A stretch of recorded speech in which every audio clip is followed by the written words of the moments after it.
They're all missing the point. If you ask a mortgage broker in Canada where to put an extra $100,000, they'll tell you to pay down your house. If you ask an investment advisor, they'll tell you to put it straight into the market. If you ask the internet, someone will shout that their way is the only way. They're all missing the point. Financial gurus love simple rules, but simple rules break complex balance sheets. Successful homeowners don't just ask, which return is higher on paper? They ask, should I pay off my mortgage as fast as possible or invest? But the real question is, how does my next dollar move me closer to the life I actually want? In this video, I'm giving you the framework I use to make this decision. If you want to master the 5 steps to building real wealth, hit the subscribe button. By the end of this video, you'll understand why being mortgage-free in Canada and being wealthy are not the same thing, and how to track where your next dollar actually belongs. Let's start with a simple scenario. You have $100,000 sitting in front of you. Where should it go? Let's test option 1. You hand that entire $100,000 to your bank to knock down your principal. If your Canadian mortgage is renewing at 5% or 6%, putting that dollar against your principal gives you something an investment can't promise: a guaranteed tax-free return equal to your interest rate. In Canada, mortgage interest on your primary residence is paid with after-tax dollars and is not tax deductible. So saving 5% in interest is equivalent to earning significantly more in a taxable account. That's the clean part. The complicated part comes next. Now let's test option 2. You take that same $100,000 and throw it into global equity index funds or an ETF. An investment is a completely different beast. You might earn 8%. You might earn 12%. You might earn 0 or even lose money over a 2-year stretch. So comparing a 5% fixed mortgage rate directly to an assumed 8% stock return as if they're two equal numbers is a fundamental mistake. One is a guaranteed after-tax expense reduction. The other is uncertain future growth. Don't optimize the mortgage in isolation. Optimize the balance sheet. Imagine 2 Canadian homeowners living on the exact same street in Toronto or Vancouver. Homeowner A has a $1.5 million home, a 0 mortgage, and $100,000 in investments. Homeowner B has a $1.5 million home, a $700,000 mortgage, and $800,000 in a diversified portfolio across the TFSA, RRSP, and non-registered accounts. Who is actually in a stronger position? You can't answer that by looking at the mortgage alone. You have to look at the entire balance sheet. This is exactly why we created this channel, to help Canadian homeowners evaluate these bigger strategic moves beyond just looking at mortgage interest rates. So if this is how you want to approach your finances, make sure you hit subscribe. And that brings us directly to the trap that catches most Canadian homeowners off guard, what I call the gold-plated safe deposit box problem. Here's the central idea. Being mortgage-free does not automatically mean you are wealthy. Let's say you spent the last 10 years directing every extra $100,000 into your house. You've grinded your balance down to 0. Your mortgage is gone. You feel fantastic, and you should.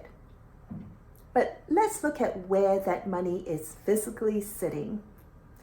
Almost 100% of your net worth is locked inside 4 walls and a roof.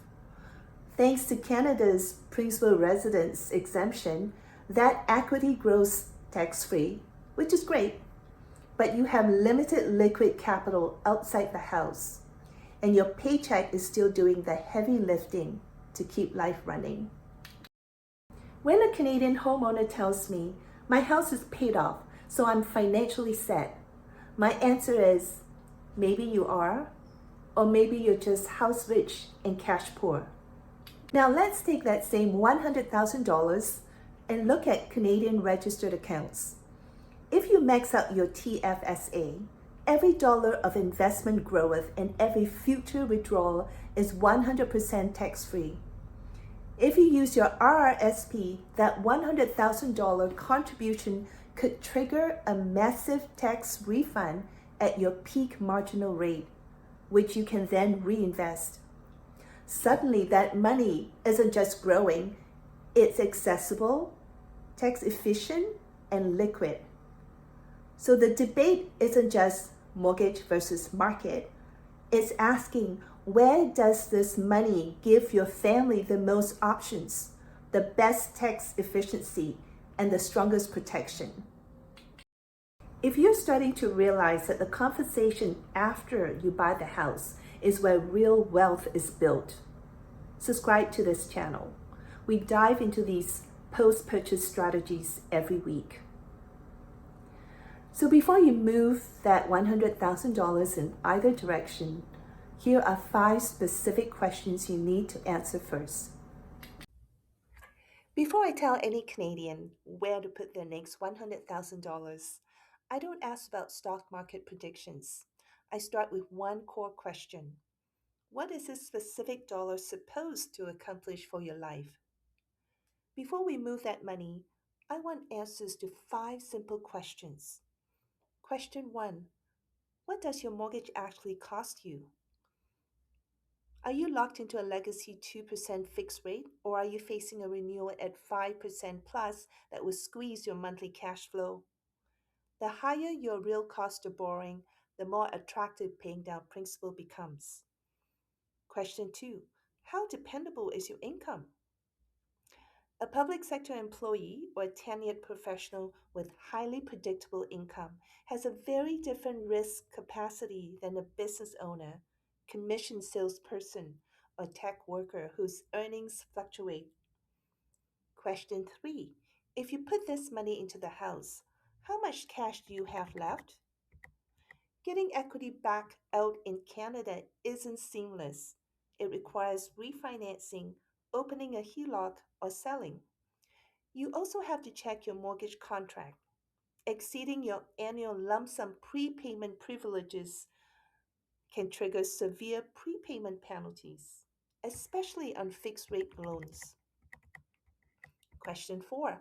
How much of your net worth is already sitting in Canadian real estate? If 80 or 90% of your total net worth is tied up in your home, ask yourself whether concentrating even more capital into a single asset class in a single city makes any sense. Question 5. What does invest actually mean in this scenario? Are you maximizing unused TFSA or RRSP contribution room using broad market index ETFs, or are you holding high cost mutual funds or speculating on individual stock picks?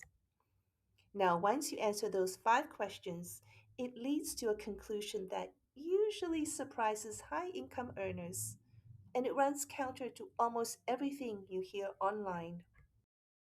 Here's the truth that turns traditional banking advice on its head. I would not automatically tell a high-income homeowner to pay off a mortgage that isn't putting pressure on their cash flow. It sounds counterintuitive because being debt-free in Canada is presented as the ultimate financial milestone. But look at what happens when a high-earning household channels every available dollar into their home. Their mortgage gets smaller and the equity gets larger, but their liquid wealth stalls. They end up with a high net worth on paper, but zero options when they need cash or want to pivot careers. Every dollar has a job. Choosing to pay down a mortgage is choosing certainty and guaranteed interest savings.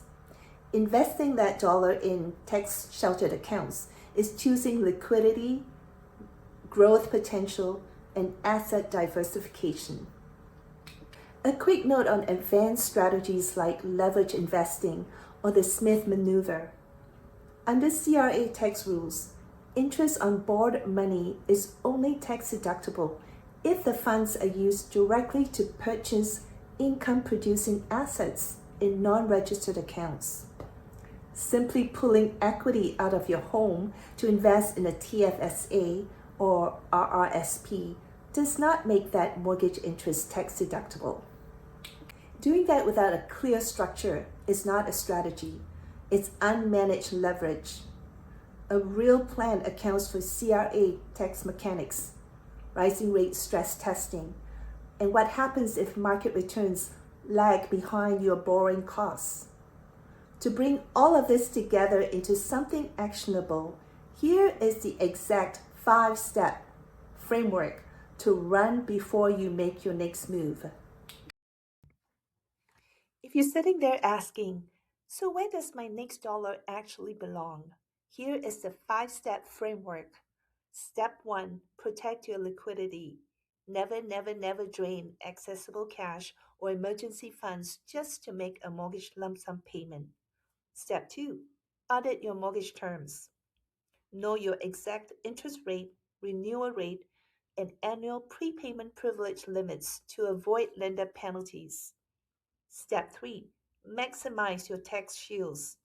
Map your available TFSA and RRSP contribution room before allocating large lump sums to low interest mortgage debt. Step 4, map your total balance sheet.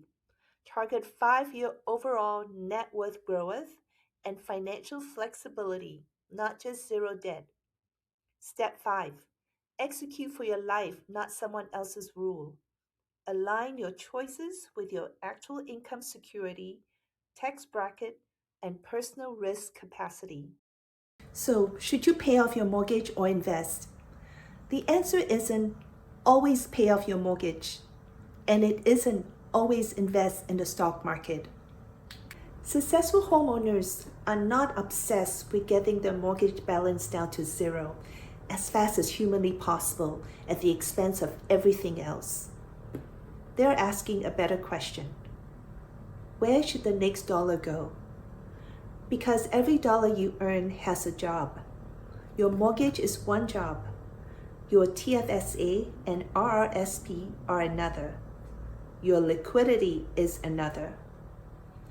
Wealth is what happens when those dollars start working together.